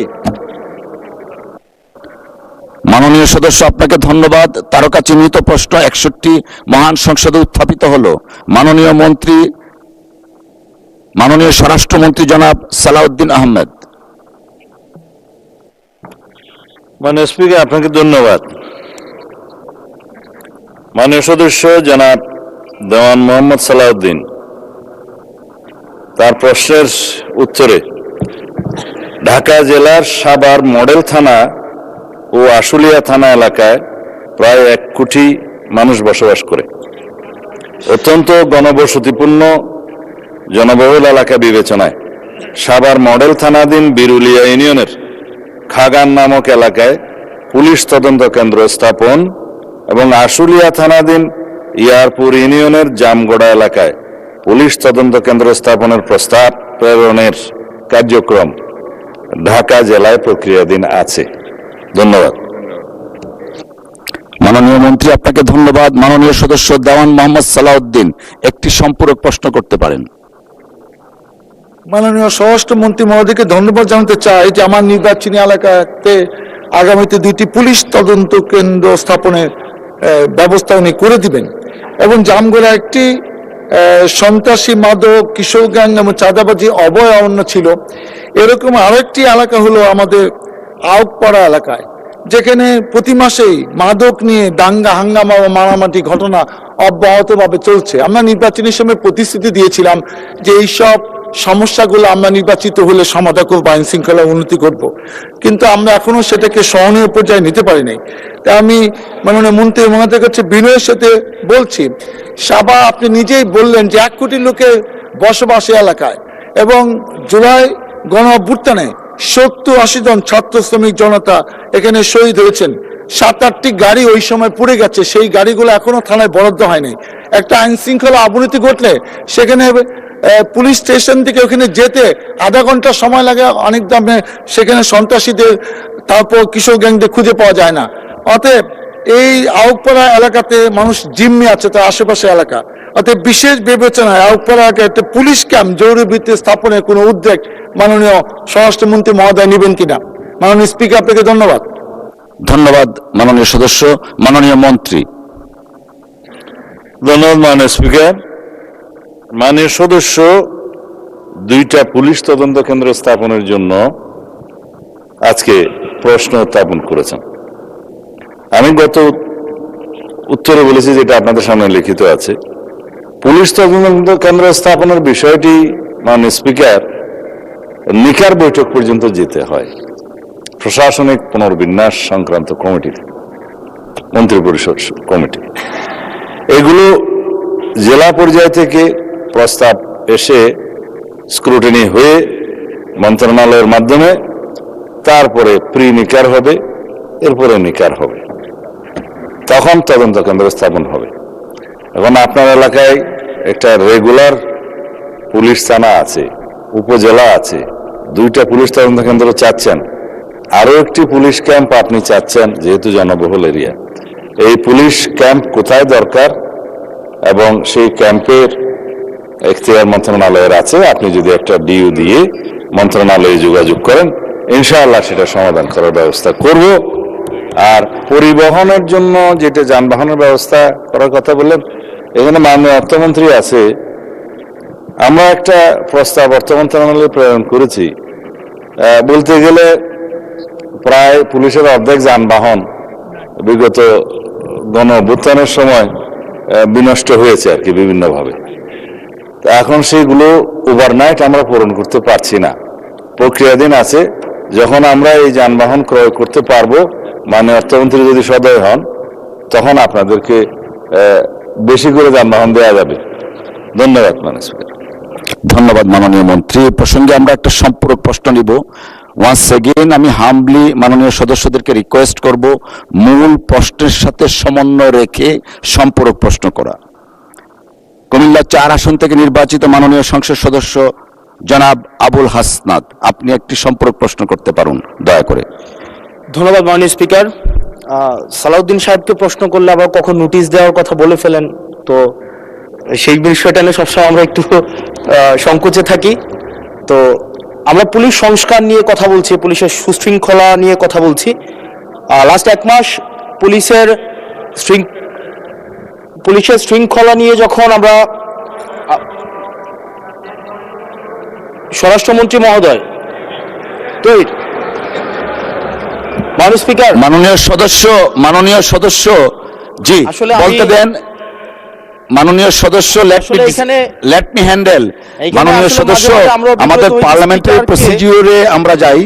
মাননীয় স্পিকার, আমরা যখন পুলিশ সংস্কার নিয়ে কথা বলছি,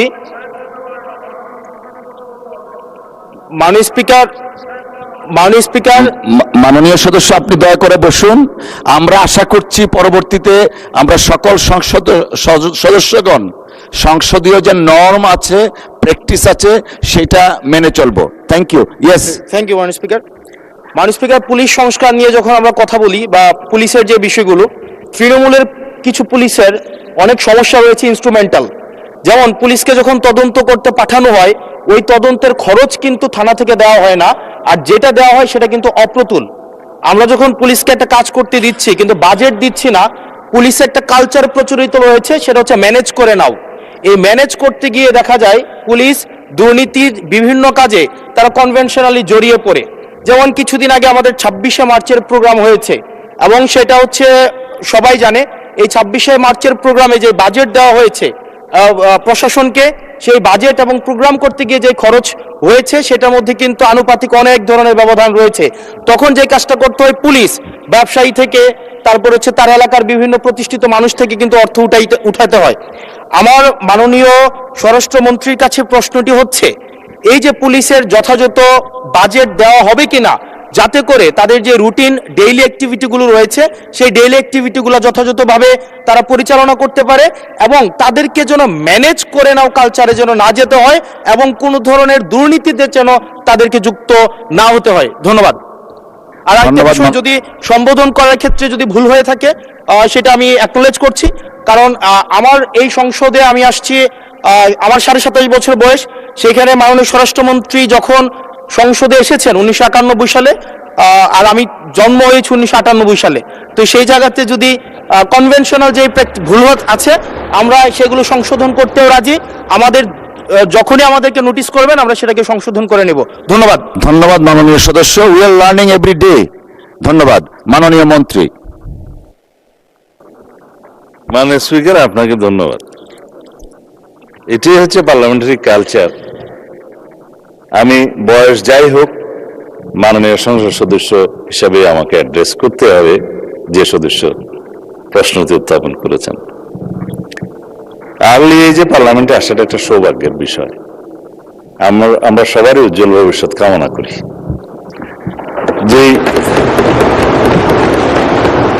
মানে আমরা যে সময় এমপি হয়েছি তার চাইতেও আরো 8-10 বছর পরে জন্ম নেওয়াটা সৌভাগ্যের বিষয়, কারণ তার আগে সামরিক শাসনের সময় ছিল।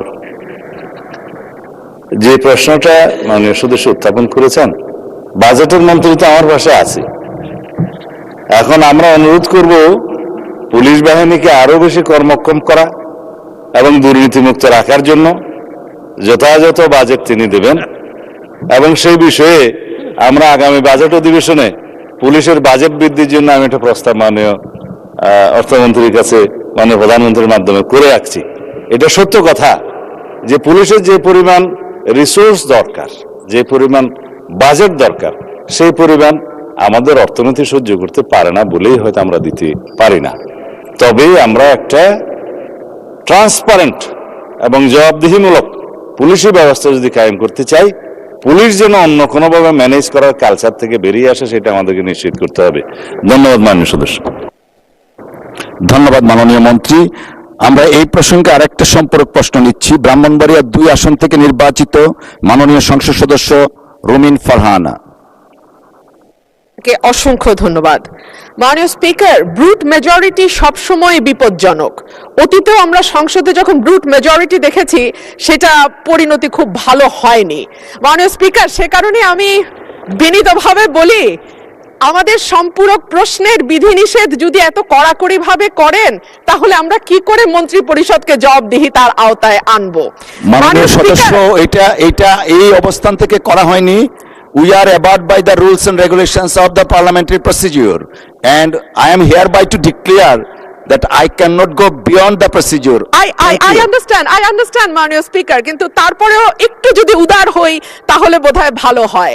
আমাদের মাননীয় স্বরাষ্ট্রমন্ত্রী উনি অত্যন্ত দক্ষ যোগ্য ব্যক্তি, উনি সংবিধান যেমন ভালো জানেন, আমি নিশ্চিত উনি ওনার মন্ত্রণালয়ের ব্যাপারেও অনেক বেশি জানেন। সে কারণেই একেবারে সম্পূরক প্রশ্ন ঠিক ওই মূল প্রশ্নের আঙ্গিকে না হলেও আমি মাননীয় স্বরাষ্ট্রমন্ত্রীর দৃষ্টি আকর্ষণ করে বলছি, বাংলাদেশের মানুষের কপাল এমন যে মরার উপর খাড়ার ঘা সব সময়ই থাকে। দীর্ঘ 15 বছর গুম, বিচার বহির্ভূত হত্যা, হেফাজতে নির্যাতন, নেতাকর্মীদের ধরে নিয়ে গিয়ে পা ভেঙে ফেলা, অসুস্থ করে দেওয়া, এই কালচার ছিল। এরপরে অন্তর্বর্তীকালীন সরকারের সময় মাননীয় স্পিকার আমরা দেখলাম মব কালচার।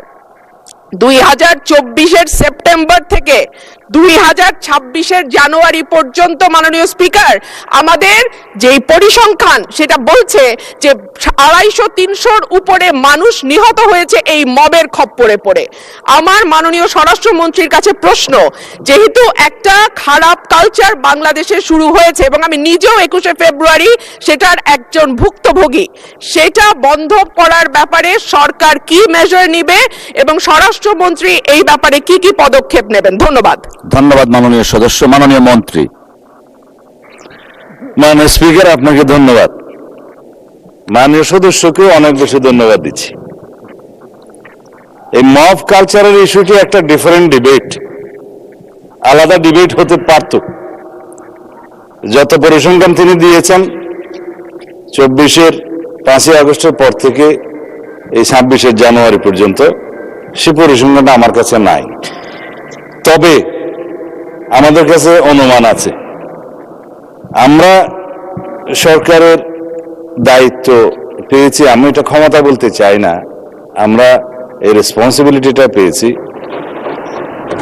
এই দায়িত্ব নেওয়ার পর থেকে আজকে আমরা প্রায় 45 দিনে এখনো হয় নাই, 1.5 মাস হয় নাই। এর মধ্যে ঠিক মব নয়, মবের মতো, কারণ এখানে ডেফিনিশন আলাদা করতে হবে। কোনটা গাইবান্ধার পলাশবাড়িতে থানায় গিয়ে হামলা, সেটা কি মব হবে? নাকি কোনটা 21শে ফেব্রুয়ারিতে মাননীয় সদস্যের উপরে হামলা হয়েছে, সেটা কি মব হবে? নাকি উত্তরা একটা বিজনেস সেন্টার, উত্তরা স্কোয়ার সম্ভবত নাম, সেখানে ঘেরাও করে দোকানপাট বন্ধ করেছে, সেটা কি মব হবে? সবকিছুকে মব বলা ঠিক হবে না। কিছু আছে সংগঠিত পরিকল্পিত অপরাধ, তার বিরুদ্ধে মামলা হয় এবং সেটা তদন্ত হয়, গ্রেফতার হয় এবং বিচারের জন্য সুপর্দ করা হয়। কিন্তু স্পষ্ট উচ্চারণ আমরা করেছি দায়িত্ব নেওয়ার পরে, বাংলাদেশে কোনো রকমের মব কালচার আর থাকবে না। রাস্তাতে যে কোনো দাবি নিয়ে মহাসড়ক সড়ক অবরোধ করে দাবি আদায়ের যে প্রবণতা ইন্টারিম গভর্নমেন্টের সময় দেখা গিয়েছে, ক্ষেত্র বিশেষে সেই গভর্নমেন্টের দুর্বলতার কারণে ইন্সপায়ার্ড হয়েছে, সেটাকে আমরা আর কখনো এলাও করব না। গণতান্ত্রিক প্রক্রিয়া হিসেবে দাবি থাকবে, সেই দাবির জন্য সংশ্লিষ্ট কর্তৃপক্ষের কাছে, মন্ত্রণালয়ের কাছে, ডিপার্টমেন্টের কাছে অবশ্যই দাবিনামা স্মারকলিপি দেওয়া যাবে। সেই জন্য জনমত সৃষ্টির জন্য সেমিনার, সিম্পোজিয়াম আয়োজন করা যাবে এবং প্রয়োজনে সেটা একটা জনসমাবেশের মাধ্যমে প্রকাশ করা যাবে এবং অ্যাসোসিয়েশন রাইট টু স্পিকস, এগুলো আমরা এনশিওর করব, সেটা করা যাবে। It's Democratic culture.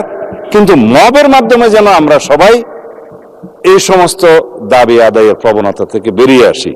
যখন সেটা মব হবে, মবের ডেফিনিশন আলাদা, স্পেসিফিক ক্রাইম হবে, ক্রাইমের ডেফিনিশন আলাদা, কোথাও থানায় গিয়ে আক্রমণ হবে, সেটা আলাদা। আমি এই প্রসঙ্গটা এখানে তুলছি না, কারণ এটা একটা রাজনৈতিক বক্তব্য তখন হয়ে যাবে। কোনোদিন যদি সেই বিষয়ে কেউ নোটিশ দেয়, সেটা করব, অথবা আমারও ইচ্ছা আছে 2-1 দিন পরে 300 বিধিতে আমি একটা বিবৃতি দেব। ধন্যবাদ মাননীয় স্পিকার।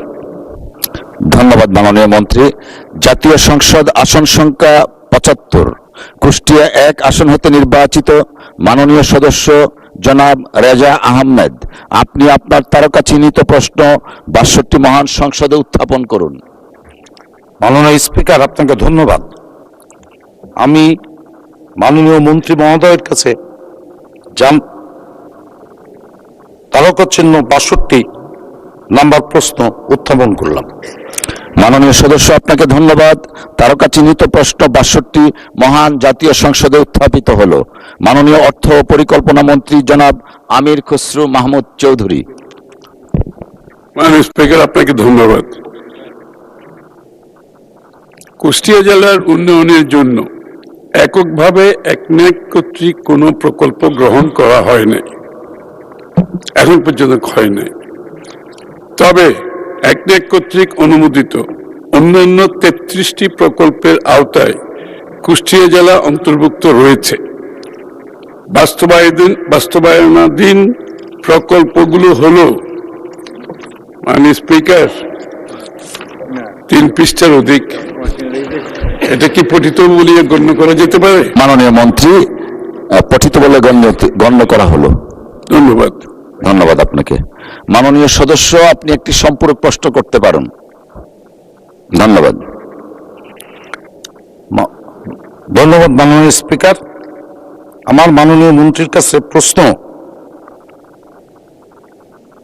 বৃহত্তর কুষ্টিয়া, মেহেরপুর, চুয়াডাঙ্গা এবং ঝিনাইদহ এটা কৃষি নির্ভর জেলা, পার্শ্ববর্তী রাজবাড়ী সহ এখানে কুষ্টিয়া একটি কৃষি বিশ্ববিদ্যালয় একনেকে পাশ করা হবে কিনা?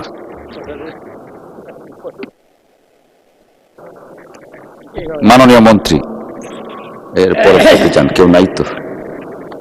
কৃষি বিদ্যালয়ের প্রয়োজনীয়তা যদি থাকে, আমার মনে হয় সেই প্রকল্পটি আপনাকে রেসপেক্টিভ মিনিস্ট্রির মাধ্যমে একনেকে আসলে অবশ্যই বিবেচনা করা হবে। ধন্যবাদ মাননীয় মন্ত্রী।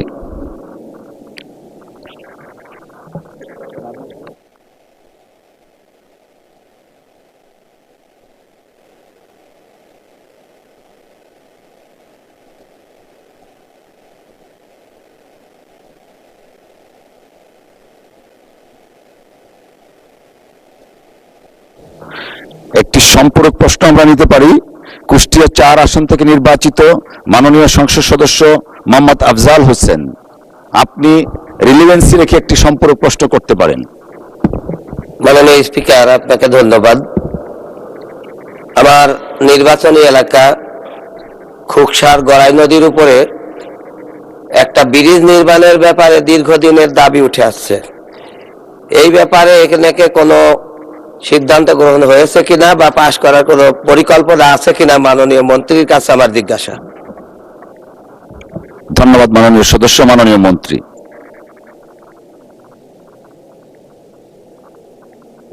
একটু রিপিট করা যাবে প্রশ্নটা? সরি, আমি মাননীয় সদস্য, আপনার প্রশ্ন দয়া করে একটু রিপিট করেন। আমার নির্বাচনী এলাকা খুকসার গড়াই নদীতে একটা ব্রিজ নির্মাণের ব্যাপারে দীর্ঘদিন পরিকল্পনা হয়ে আসছে। এটা এখানে পাশ করা কোনো পরিকল্পনা আছে কিনা বা কত দূর, এটা জানতে চাই আর কি। মাননীয় মন্ত্রী। এটা তো একটা স্পেসিফিক প্রশ্ন, তো এটার জন্য একটা নোটিশ দিতে হবে। তবে আমি আগেই বলেছি যে এই বর্তমান সরকারের যে প্রায়োরিটি, অগ্রাধিকার হচ্ছে গ্রামীণ অবকাঠামো উন্নয়নের প্রতি অগ্রাধিকার থাকবে। আপনি একটা নোটিশ দিলে আমি স্পেসিফিক উত্তর দিতে পারবো। ধন্যবাদ। ধন্যবাদ মাননীয় মন্ত্রী। আমাদের প্রশ্নোত্তর পর্ব শেষ হলো। মাননীয় সদস্যবৃন্দ, আজ কার্যপ্রণালী বিধির 71 বিধিতে জরুরি জনগুরুত্বপূর্ণ সম্পন্ন বিষয় সম্পর্কে 62টি মনোযোগ আকর্ষণের নোটিশ পাওয়া গেছে।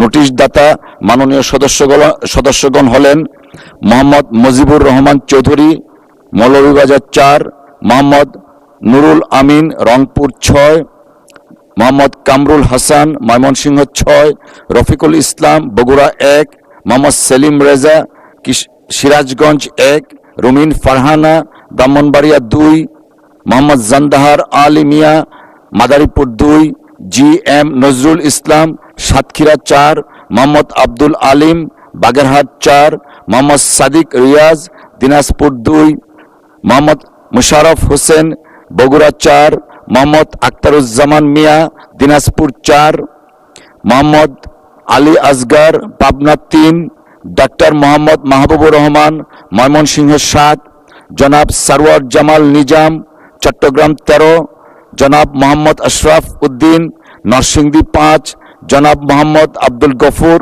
কুষ্টিয়া 2, জনাব মোহাম্মদ শামীম কায়সার, গাইবান্ধা 4, জনাব গাজী এনামুল হক, যশোর 5, জনাব মোহাম্মদ রুহুল আমিন দুলাল, পিরোজপুর 3, জনাব মোহাম্মদ রুকুনউদ্দিন বাবুল, লালমনিরহাট 2, শেখ মোহাম্মদ রেজাউল ইসলাম, নওগাঁ 6, জনাব মোহাম্মদ আনোয়ারুল ইসলাম, কুড়িগ্রাম 1, শেখ মুজিবুর রহমান ইকবাল, কিশোরগঞ্জ 5, জনাব নুরুল আমিন, চট্টগ্রাম 1, জনাব মোহাম্মদ আবু তালেব মন্ডল, পাবনা 4, জনাব আলমগীর মোহাম্মদ মাহফুজউল্লাহ ফরিদ, কক্সবাজার 2 জনাব এস এম জাহাঙ্গীর হোসেন, ঢাকা 18 জনাব মোহাম্মদ রাশিদুল ইসলাম রাশেদ, শেরপুর 1 জনাব সৈয়দ জয়নুল আবিদিন, ঢাকা 4 জনাব মোহাম্মদ গোলাম রসুল, যশোর 4 জনাব মোহাম্মদ জহিরুল ইসলাম,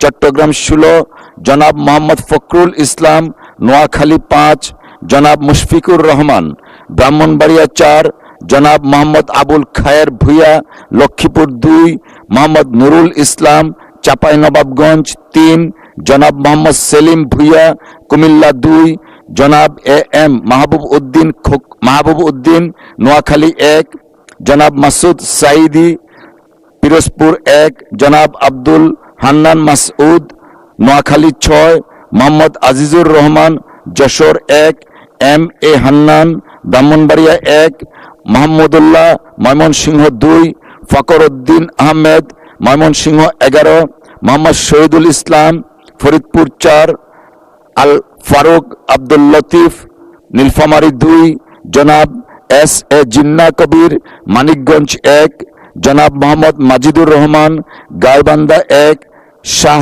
মোহাম্মদ ওয়ারিস আলী মামুন, জামালপুর 5 জনাব মোহাম্মদ আখতারুজ্জামান, ময়মনসিংহ 10 জনাব খায়রুল কবির খোকন, নরসিংদী 1 জনাব ইমরান আহমেদ চৌধুরী, সিলেট 6 মোহাম্মদ শওকতুল ইসলাম, মৌলভীবাজার 2 জনাব মুস্তফা মাসুম মুস্তফা, নেত্রকোনা 5 জনাব মোহাম্মদ আবদুল্লাহ, মুন্সিগঞ্জ 1 জনাব মোহাম্মদ শফিকুর রহমান কিরণ, শরীয়তপুর 2 জনাব মোহাম্মদ মনিরুল হক চৌধুরী, কুমিল্লা 6 জনাব মোহাম্মদ ফাহিম চৌধুরী, শেরপুর 2 জনাব মোহাম্মদ মাজিদুর রহমান, গাইবান্ধা 1 হাফেজ মোহাম্মদ রবিউল বাশার, সাতক্ষীরা 3 জনাব মোহাম্মদ আবুল হাসান, সিলেট 5 জনাব শাহজাহান চৌধুরী, চট্টগ্রাম 15। নোটিশগুলির মধ্য থেকে আমি সাতক্ষীরা 4 আসন হতে নির্বাচিত মাননীয় সংসদ সদস্য জনাব জি এম নজরুল ইসলাম, মানিকগঞ্জ 1 আসন থেকে নির্বাচিত মাননীয় সংসদ সদস্য জনাব এস এ জিন্না কবির এবং নেত্রকোনা 5 আসন থেকে নির্বাচিত মাননীয় সংসদ সদস্য জনাব মাসুম মুস্তফা এর নোটিশগুলো গ্রহণ করলাম। বাকি নোটিশগুলো গ্রহণ করা সম্ভব হলো না বলে আমি আন্তরিকভাবে দুঃখিত। যাদের নোটিশ গ্রহণ করা সম্ভব হয়নি, বিধি অনুযায়ী তাদের মধ্য হতে প্রত্যেকেই নিজ নিজ নোটিশের বিষয়বস্তু সম্পর্কে 2 মিনিট করে বক্তব্য প্রদান করার আহ্বান জানাচ্ছি।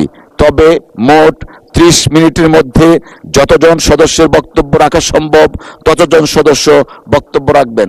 ধন্যবাদ।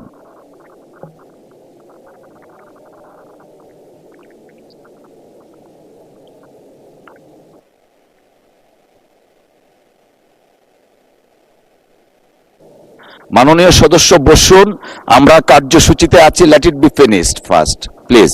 Thank you. মোহাম্মদ মুজিবুর রহমান চৌধুরী, মৌলভীবাজার 4। বিসমিল্লাহির রহমানির রহিম। এই মহান সংসদে কথা বলার সুযোগ পেয়ে আমি আল্লাহর কাছে লাখ লাখ শুকরিয়া জানাই এবং আমি কৃতজ্ঞতা প্রকাশ করি আমাদের সংসদ দলের নেতা জনাব তারেক রহমান এবং শ্রীমঙ্গল ও কমলগঞ্জের জনগণ যারা আমাকে বিপুল ভোটের মাধ্যমে পাশ করিয়ে দিয়েছে আজকে সংসদে কথা বলার জন্য। আমার উত্থাপনীয় বিষয় সিলেট অঞ্চলের চা শ্রমিকের মানবতর জীবন। বাংলাদেশে বর্তমানে প্রায় 160টি বেশি চা বাগান রয়েছে। এর একটি বড় অংশ সিলেট অঞ্চলে অবস্থিত। এই খাতে সরাসরি ও পরোক্ষভাবে প্রায় 10 থেকে 12 হাজার লোক মানুষ জীবিকা নির্ধারণ করে। কিন্তু দুঃখজনক হইল সত্য, এই বিশাল জনগোষ্ঠীর একটি বড় অংশ এখনো চরম দরিদ্র সীমার নিচে বসবাস করেন। 2022 সালে চা শ্রমিকের দীর্ঘ আন্দোলনের পর তাদের দৈনিক মজুরি 187 টাকা 50 পয়সা নির্ধারণ করা হয়। কিন্তু বাস্তবতা হলো বর্তমানে বাজার দর এই মজুরি দিয়ে একটি পরিবার ন্যূনতম খাদ্য চাহিদাও পূরণ করতে সম্ভব নয়।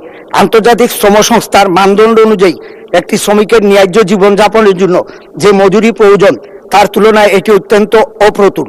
এই শ্রমিকদের অবদানেই আমাদের দেশের চা শিল্প টিকে আছে, অথচ তারাই সবচেয়ে অবহেলিত, বঞ্চিত। আমি নিজে মাঠ পর্যায়ে গিয়ে দেখেছি চা শ্রমিকদের অনেকেই এখনো জরাজীর্ণ ঘরে গাদাগাদি করে বসবাস করেন।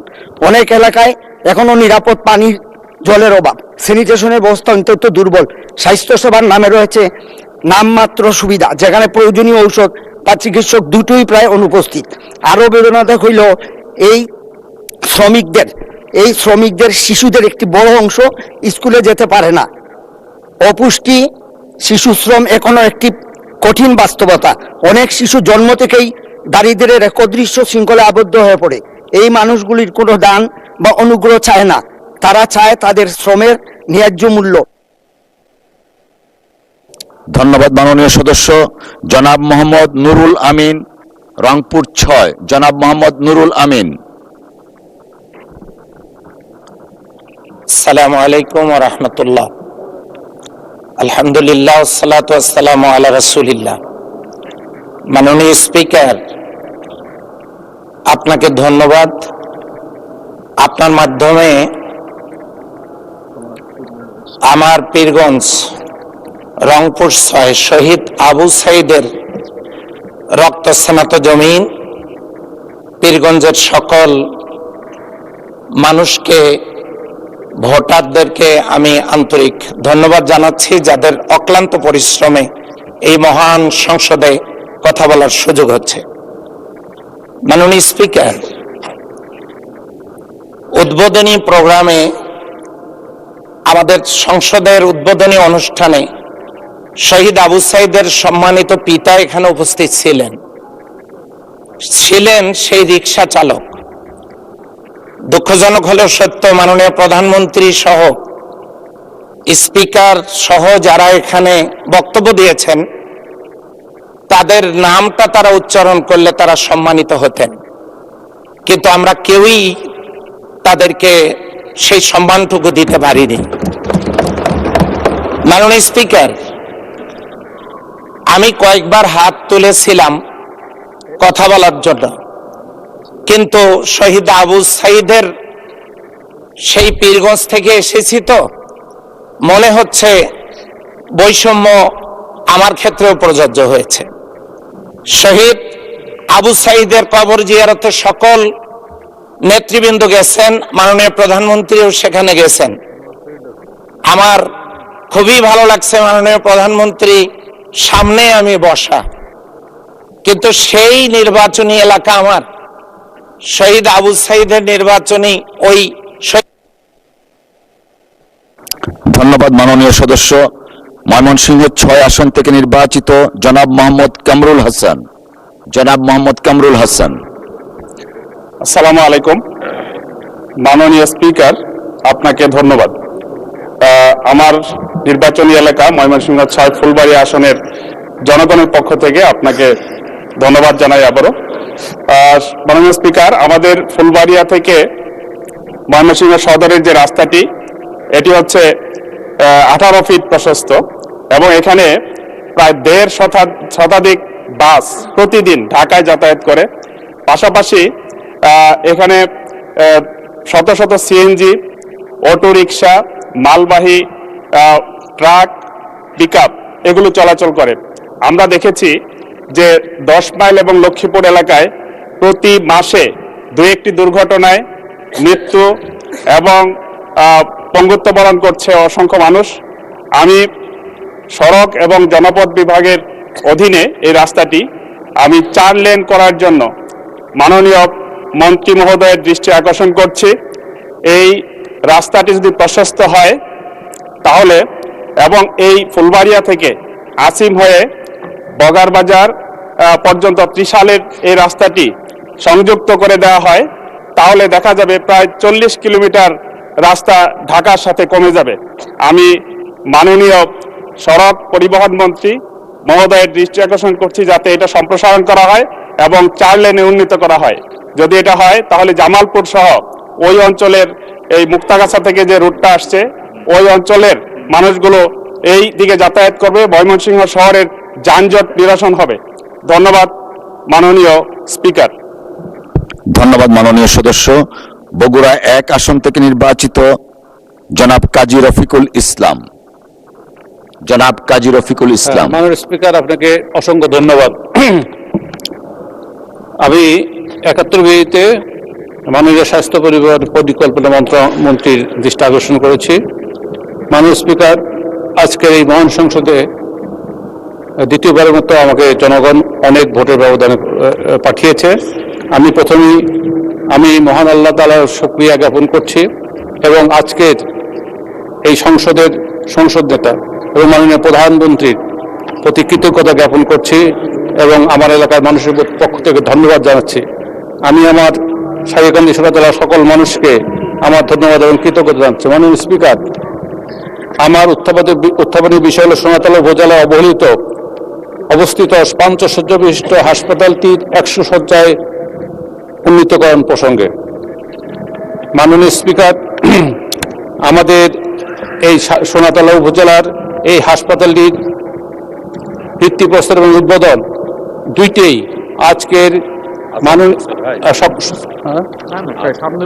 সংসদীয় মাননীয় সংসদ নেতা এবং মাননীয় প্রধানমন্ত্রীর হাতে এই হাসপাতালটির উদ্বোধন এবং ভিত্তিপ্রস্তর স্থাপন হয়েছিল। কাজী এই হাসপাতালটি বর্তমানে গত 20 বছরে এই হাসপাতালে কোনো সংস্কার হয় নাই। এই অপারেশন থিয়েটারটি অবস্থা খুবই খারাপ, হাসপাতালের কোনো ডাক্তার পর্যাপ্ত নাই এবং এক্সরে মেশিনটি নষ্ট। এই সব মিলিয়ে আমাদের চিকিৎসা সেবা এই এলাকায় প্রায় 6 লক্ষ মানুষ বাস করে।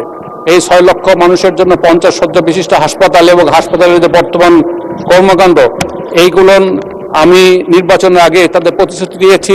এই হাসপাতালটি 100 শয্যা বিশিষ্ট হাসপাতাল রূপান্তরিত করব এবং আমি মানুষের স্বাস্থ্য সেবা নিশ্চিত করব। মাননীয় স্পিকার, আপনার মাধ্যমে আমি স্বাস্থ্যমন্ত্রীর ধন্যবাদ। মাননীয় সদস্য, আমরা এই পর্যায়ে আসরের নামাজ আদায়ের জন্য 20 মিনিট বিরতিতে যাচ্ছি। 20 মিনিটের জন্য মুলতবি। ধন্যবাদ সকলকে।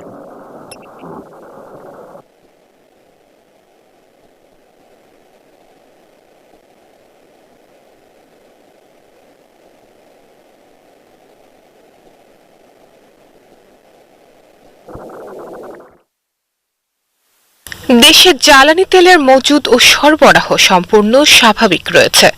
আতঙ্কিত হয়ে অতিরিক্ত জ্বালানি তেল ক্রয় থেকে বিরত থাকুন। আতঙ্ক নয়, সচেতন হই।